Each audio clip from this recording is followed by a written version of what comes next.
High friends, welcome back to my channel. तर आज Sunday होता म्हणून आज आम्ही थोडं लेट उठलो. तर बाहेर मस्त ऊन पडलं होतं.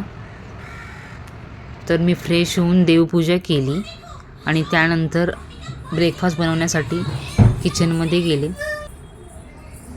आणि मी आज तुमच्यासोबत पोहेची क्विक रेसिपी शेअर करणार आहे. तर सर्वात प्रथम मी अगोदर कांदा वगैरे चिरून ठेवला, कोथिंबीर, कांदा, मिरची, आणि त्यानंतर पोहे बनवण्यासाठी घेतले. तर सर्वात अगोदर मी तेल टाकलं कढईमध्ये आणि त्याच्यामध्ये मी शेंगदाणे ॲड केले. शेंगदाणे टाकले थोडेसे आणि मी पोहे भिजवून ठेवले होते. तर हे जे तळलेले शेंगदाणे आहेत त्यांना मी भिजवलेल्या पोह्यामध्ये काढून ठेवलं आणि त्यानंतर चिरून ठेवलेला कांदा टाकला तेलामध्ये. त्यानंतर जिरे, मोहरी आणि हळद टाकली त्याच्यामध्ये आणि मिक्स केलं कांद्यामध्ये टाकून. आणि त्याच्यानंतर मग जे भिजवलेले पोहे होते आणि जे शेंगदाणे होते ते त्याच्यामध्ये टाकले आणि ते टाकून मिक्स केलं कढईमध्ये. आणि माझा चहा पण शिजला बाजूला.